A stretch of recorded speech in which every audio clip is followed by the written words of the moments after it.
on the recent lawsuit involving Jay-Z. The accuser gave an interview with NBC, but several inconsistencies in her story have caught people's attention. Let's break it all down. To provide some context, NBC News initially broke the story that Jay-Z was the unnamed celebrity who allegedly assaulted a 13-year-old girl alongside P. Diddy at an after-party. This alleged incident is said to have occurred in September 2000, following the MTV Video Music Awards. According to the lawsuit, the accuser claimed a friend dropped her off at Radio City Music Hall in New York City, where the VMAs were held. She stated that she tried to get into the event by speaking with limousine drivers outside.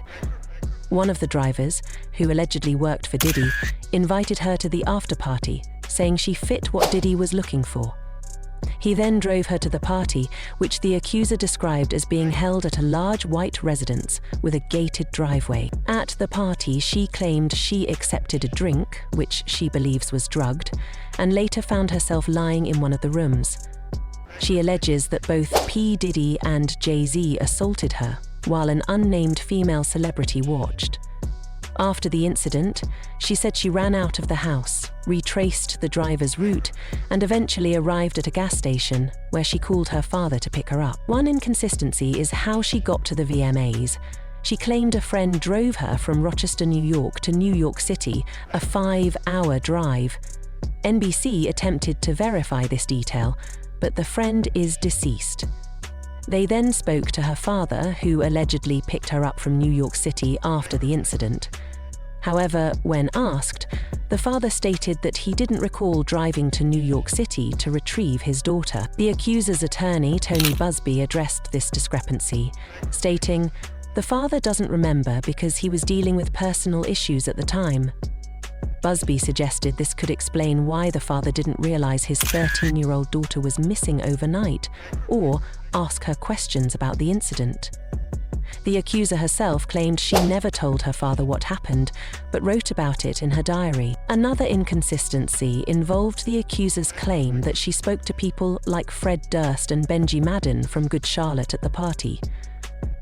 Benji Madden's representatives refuted this, stating that neither he nor his brother attended the 2000 VMAs, as they were on tour in the Midwest at the time. The accuser later admitted she may have misidentified individuals at the party, but maintained her account of what happened to her. Additionally, the alleged after-party was reportedly a gathering at the Lotus Club, where both Jay-Z and Diddy were seen partying in separate sections.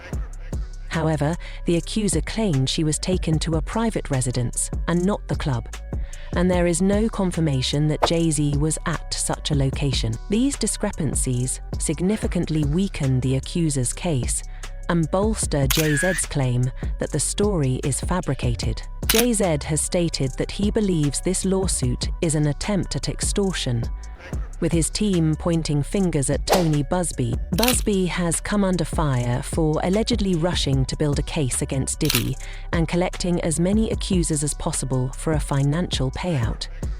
His controversial decision to set up a hotline for alleged victims of Diddy has fueled criticism that he is prioritizing a payday over due diligence. While it's important to take accusations seriously, the holes in this story are undeniable and cast doubt on its credibility. It remains to be seen how this case will unfold, but for now, it's clear that both the accuser and her lawyer face significant challenges. Stay tuned for more updates. And something inappropriate might have happened. It's not far-fetched to believe that. And also, it's really sad to say, it's not far-fetched to believe that Jay-Z and even Beyonce attended parties with children being there. And this is not to say that they did anything. I'm not accusing them of doing anything. But some of these celebrities know about children being at these parties.